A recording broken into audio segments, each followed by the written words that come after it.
it really is a sense of duty. Kind of like, I understand that these, like this question said, these conversations can have a lot of tension and can be difficult for a lot of people. I grew up pretty much with a single mother from age 5 up. And so in Kansas City, Kansas. So my father was a drug dealer, and it ended up, having a drug addiction to crack cocaine. And so the crack epidemic was live and pushing in Kansas City.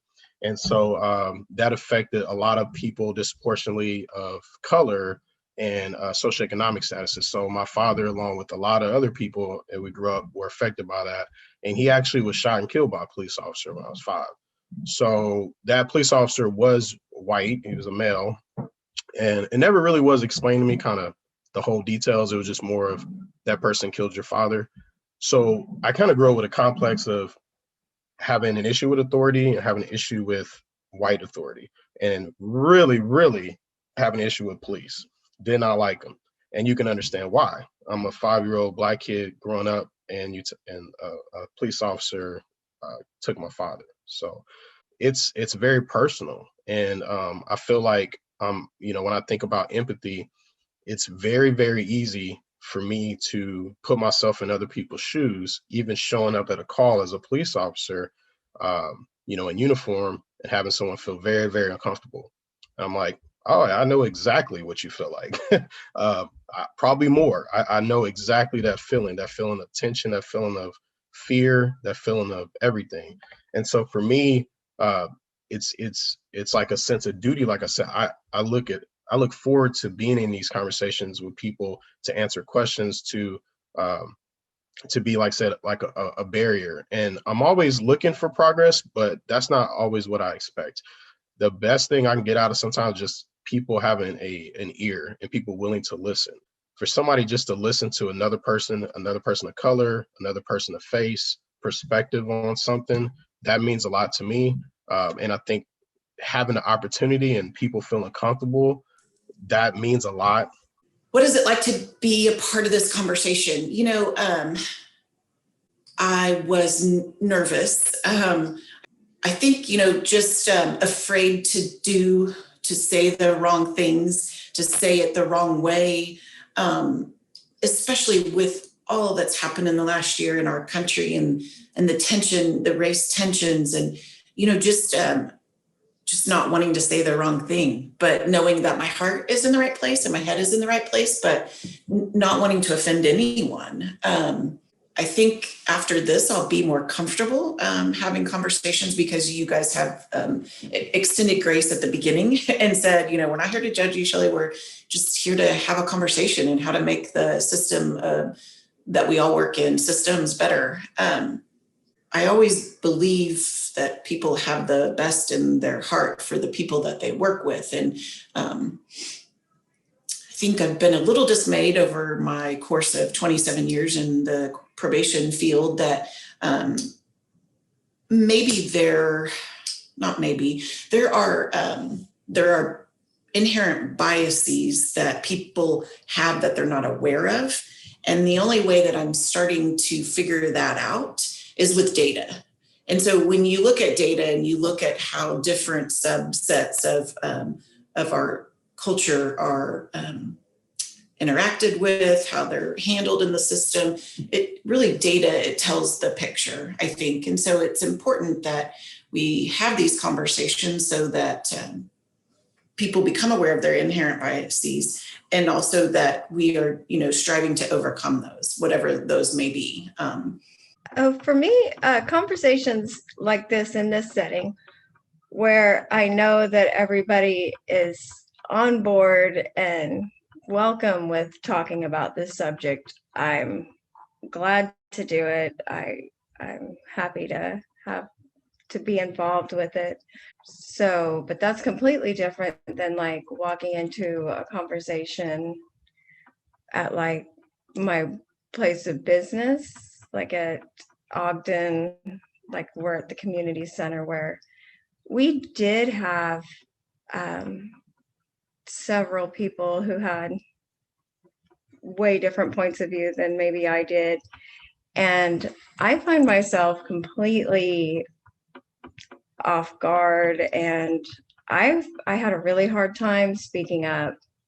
And I hate to say that because I would have loved to have been the person who could, come out there and say, wait, here's the way it should be, and here's my thoughts and this and that. But I always find myself backing down and listening and wanting to say stuff. But when there's this overpowering, group of people who have a mindset that's one way, I don't tend to speak up. And maybe conversations like this, and I hope conversations like this would give me a better way of finding a way to, come out and be able to speak better on that.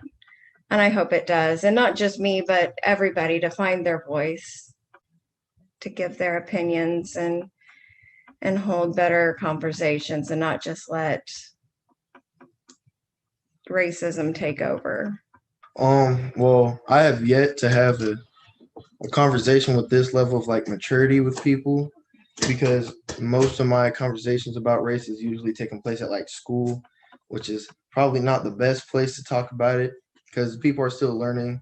They learn from their parents, they learn from their peers, and so they don't really know how they feel. They can't really speak from their heart yet. And so like, especially talking at like the OCC, the community center, with like older people about it, it gets kind of like out of place out of there once you see these people, like how they think, their mindset completely different from yours. They're like older, so they have like, they think this is right and their way is right. So that is kind of weird. Yeah, their mindset is pretty set in stone.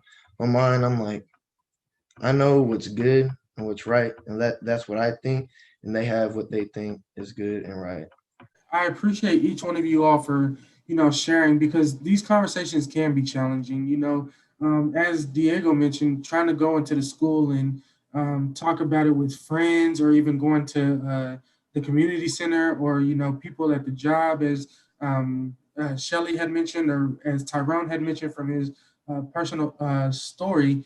It's hard to have these conversations, especially if people are already set in their ways, in their own mindsets. But I definitely appreciate each one of you all for sharing that, because although these conversations might be difficult, they are definitely important to have, so we can grow and we can help expand that knowledge. This can feel, once a rapport is established and you're kind of on the same page, even if there's nuanced differences in our ideas, it can feel more safe. And I think Greg and I both, and Suzanne, are really grateful that this does feel like a relatively safe space.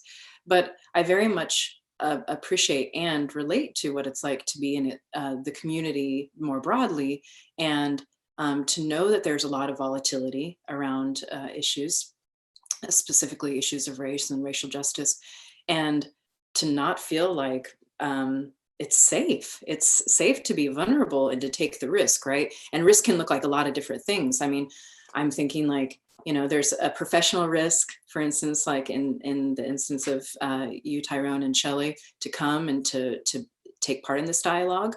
And then there's also personal risk that everybody's taking, going, when we go out into the community, we speak about these things. Are there ramifications? Are people going to retaliate when I'm at school?